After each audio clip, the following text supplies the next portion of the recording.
Hey, Phyllis. Hi. Hello. Hi, Chris. Good morning. How's How are everyone? you? Good. Yeah, very good. Very good. Lots happening. Yeah, chat rooms. It was busy until University of Sydney had their presentation and then it died down. No, I think we've got 30 people in the queue already with 2 minutes to spare. Yay. Oh, good. Yeah. Hi, Jill. Am I coming through loud and clear? Yep. Yes. I'm using my. All right, you got to Ruth. Excellent. Hi, Helen. Hi, Phyllis. Hi. Helen, have you got your presentation all queued up or do you need me to do? Great. Chris, are you doing the intros or do we look after that bit? I can defer to you. I've just promoted I think Helen to co-promoter to share slides. Is that correct? Yes, please. Yes. Yeah. Yep, very I've good. got that So function. Can I Okay. just do a So test on my audio? Can you guys hear me okay? we can. yeah, you're coming through loud and clear. I like all the degrees on the wall behind you there. I'm just going to shut my comments. Is anyone else going to be sharing slides or? Only Helen. So we've got probably about 5 or 6 minutes presentation with Helen and Phyllis, and then Perfect. the rest Q&A. So you know, I'll just open the Q&A window while I remember. Sure. So Jillian, I may allow you to introduce everyone, but before we do, I'll just lay out some ground rules for the session. Yep. We're going to be a little bit rigid on the 15-minute time frame. And so that's out of respect for everyone else's sessions subsequently. So I'm going to stop talking shortly. There will be an opportunity to ask questions certainly towards the end, and there'll be strong representation from UWA in their Career Echo booth, and similarly with OzTREKK's booth as well. So there'll be plenty of opportunities to ask questions this evening. And I just want to say that even those pictures are making me long for the last time I was in Perth. The University of Western Australia's campus is unbelievable. In person, amazing city, and it just looks lovely there. And I want to thank everyone for joining us because it is very early in the morning there right now. So without further ado, Jillian, I'll hand it over to you. Thanks, Chris. Thanks everyone for coming. We're really excited to introduce Helen Wilcox and Phyllis Stratford. Helen is the course coordinator for the MD and Phyllis is one of our lovely students. So without further ado, I'll hand over to Helen. Good morning and good evening to everybody in Canada. Thank you so much for joining us and listening to our beautiful program today. In Western Australia, we have in our program, we have quite a diverse patient population and a student population. And one of our most important populations is our First Nations people. So I'll start by giving an acknowledgement of country and noting that we, in our campus, are situated on Whadjuk Noongar land, and our Noongar people remain the spiritual and the custodial custodians of the land, and they continue to practice their values, languages, beliefs, and knowledge. So, UWA MD in 2022 and beyond. We've put this slide up here so you can get an idea of where our students spend their time. So this is looking at our main health campus at UWA. You can see our medical library here. You can probably see some students congregating under the trees. I hope with the eye of faith that you can see some students congregating under the trees and on the grass over here and here, because these are our other teaching facilities. We can also see the largest Perth teaching hospital, so Charles Gardner Hospital, major paediatric hospital, the Perth Children's Hospital, and our internationally renowned research institutes, the Harry Perkins Institute, the Parents Institute of Neurological Science, Pathwest Hematological Research Institute, and so on. So when you're a medical student at UWA, you really are immersed within the workings of a highly functional tertiary medical system. You're being taught by some of the top clinicians in the country and internationally. We have Nobel Prize winners, Australian of the Year, Knights Orders of Australia, and leaders of our major political and clinical professional bodies as the staff who will be teaching and learning alongside you, both in the classroom setting and on the wards. So a little about the content of our program. So you can see here, I've got a number of denominations here: the clinician, the educator, the scholar, the professional, the leader, and the advocate. And we see these as the key roles of the doctor. And those teaching of those roles and development of those roles begins from day one. Even as a student and as a first-year medical student, your ability to be professional, to care for yourself, to care for your colleagues, to navigate the legal and ethical confines of being a medical student are really important. In terms of being a leader, the way you work alongside your fellow students in the clinical setting and in the classroom setting is crucial to your learning and their learning. In terms of advocacy, from the very beginning, we introduce you to our First Nations people and the diverse patient populations that that live in Australia. We think of ourselves as a young country, but over the last 50 years, we have welcomed people from all corners of the globe to live in our state, and they all have their own unique health needs. In terms of a clinician, this is the really meaty stuff. This is the wonderful stuff. This is understanding the science that underpins how we treat our patients. This is learning how to interact with patients, take histories, perform examinations, undertake clinical reasoning, think like a doctor. And in terms of educator, this is about progressing through the MD course and the rest of your career with a structured, careful way to set you up with lifelong learning habits. Very lastly, the scholar attribute is one that we're particularly proud of. Our 4 years of our course is built around evidence-based practice and being literate with the medical information, but all our students also undertake a scholarly theme, which means that they undertake their own individual research project or their project working with a non-government organisation or additional coursework based around a topical theme that's popular for them. Just on that last one, coursework, well, given the state of the world right now, public health is particularly popular, and we have a number of students who are completing a Master of Public Health alongside their Doctor of Medicine. And in terms of research projects, we have our students working alongside the most highly cited clinicians in the land. And just in the January edition this year of the Medical Journal of Australia, we have one of our students as lead author on an original paper. And that kind of basis just sets students up for a stellar research and clinical academic career. In terms of our student society, the picture I've got here is of three of our students, and you can see them wearing their student doctor scrubs there. And they're all students who are part of our rural clinical school. And our students in the urban environment have that same role when they're in when they're in the placements. They wear the badge saying they're the student doctor. They are part of the medical team. They have roles on the ward rounds and in the operating theatre. They have crucial roles to fill. At the moment, we're having a snap lockdown in response to some coronavirus community spread. But our students have been acknowledged by our health department as essential health workers, and so they are being given the opportunity to still continue on in clinical placements and work alongside their doctors in caring for the population. And that's the regard in which we hold our students when they're placed on the wards. So the students themselves have a wonderful journey. We have a very tight-knit student society. They have representation on our major academic committees. They provide academic support to their peers right from the beginning.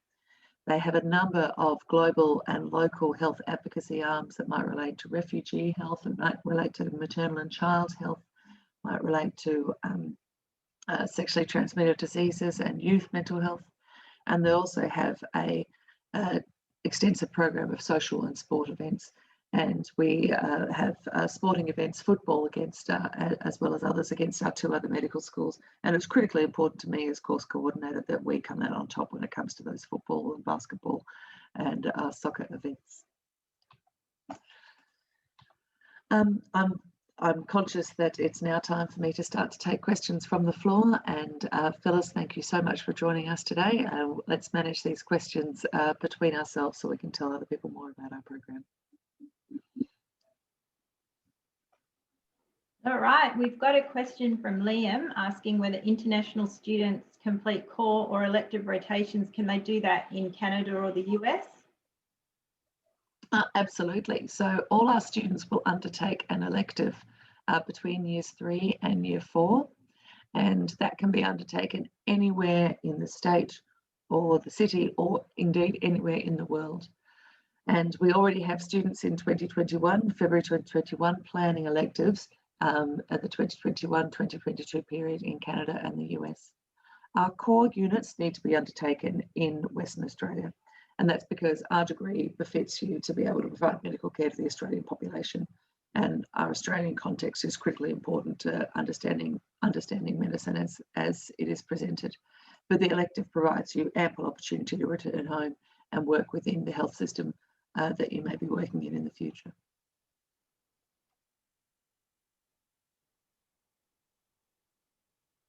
Hi, great. Phyllis, do you have anything to say about that? Do you think you'll go back to Canada for any of your electives?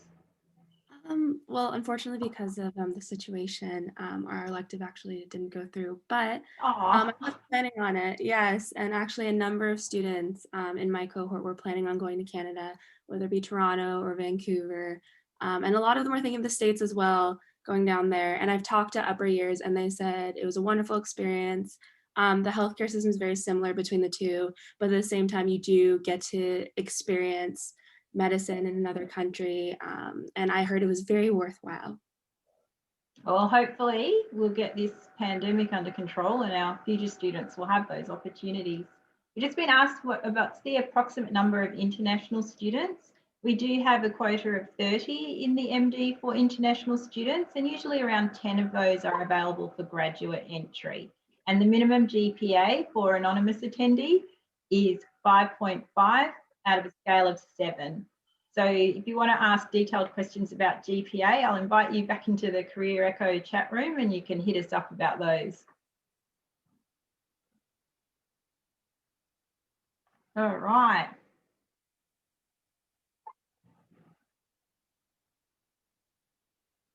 That's Danielle. We need some more questions, guys. Helen's covered everything, obviously. Phyllis, how was it when you first came to Australia? How did you find the university and Perth? Yeah, well, when I first came to Australia, I'd actually never been to Australia before. And I was amazed how beautiful first Perth was. Going to the beaches, I just couldn't believe anything could be that beautiful, honestly. Canada has some nice beaches, but in comparison, Perth was amazing. And the medical school was really, really nice. First year, it's a lot of basic sciences, a lot of sitting down and really learning the material from lectures. And then second and third year and a little bit of fourth year that I've experienced has been a lot of clinical placements, which is just, it really does bring medicine to you and you get to really learn it in a hands-on way, which has been really nice. I find the lecturers really, really helpful, very willing to teach, and then, very happy to go above and beyond a lot of the time. Even in placements, clinicians really like holding tutorials, answering questions. You can kind of lead them a lot of the time, asking questions. So I've had a really good experience. So good to hear. We've had a question from Dolly about how is the degree structured in terms of clinical versus foundational, and is there a research project? Helen? Yep, absolutely. So in the 4-year program, the first year is preclinical, and that's based on the university's main campus as well as at the QET Health campus that I showed you before.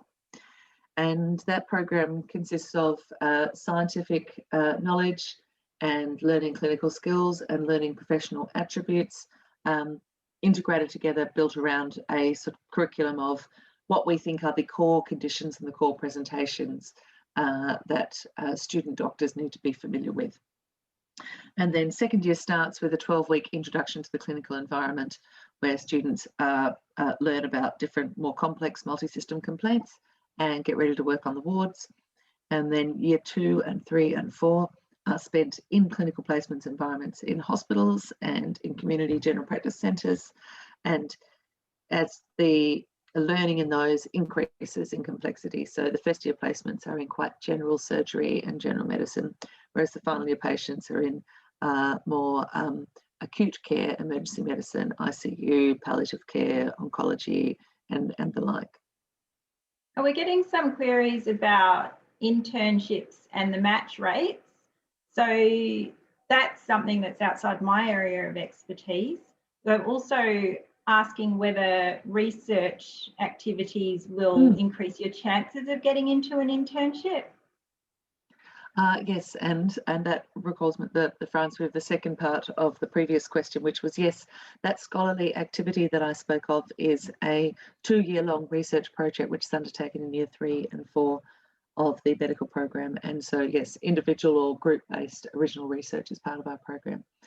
Look, in terms of applying for internships in Western Australia, yes, it is competitive. We have 3 medical schools, as well as we are attractive to medical student graduates in the eastern states of Australia, and it really does vary from year to year what our healthcare needs are. In this year just gone, because because of the travel issues with international doctors entering Australia, we had nearly all our international graduates were given roles in the public or the private system. Does research enhance that? Well, it certainly enhances your CV. And while in terms of internship, what we're looking for, what the internship role is not necessarily, when you're working as an intern in Western Australia, you are doing clinical work on the basis of the wards. So your university marks and the other things to show that you are around a holistic clinician are the most important. When it comes later down the track and you're looking to get into specialty training, then your research track record becomes more relevant. But certainly a strong research record during the medical school does present your CV favourably at any stage of the career. Oh, good to know. We've been asked if scholarships are available for international students. There's a number of scholarships depending on your situation, so that can be quite individual. So maybe if you pop back into the Career Echo chat room later and we'll guide you on how to look for that information. There's also a question about whether admissions will be more competitive due to COVID-related deferrals. That's a bit hard to answer at this stage. Probably yes. Later in the year we'll have a better idea about that. Yes, we haven't had that many COVID-related deferrals. All of our current 3rd and 4th years students were able to enter Australia. The Australian government has given them travel restriction exemptions, and we have an active process that we are running for MD2 students to have them enter. Yes, if they do defer places, we will, if they do defer and they are required to enter re-enter medicine in MD2, that will affect their the cohort size, but that's not going to affect the cohort size for MD1.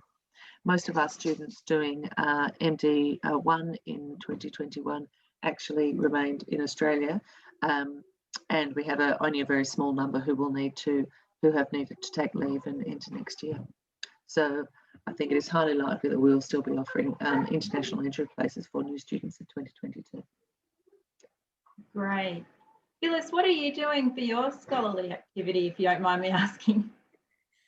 Yeah, so I'm doing service learning. I'm working with the OzTREKK mentoring program. We work with children with ADHD, and we're delivering group CBT. And it's been really rewarding, actually. We're just kind of wrapping up now, planning our last few sessions. All right, we've got our 2-minute warning. So anyone's got any last questions, now's the time. I can see there's a question about percentage of international applicants typically getting an interview. Now that's on the admissions side of things. That's a little bit hard to answer because it's quite changeable year to year because we have a relatively small cohort. So perhaps anonymous attendee, if you pop into the chat room later and have a chat to me and Danielle about that.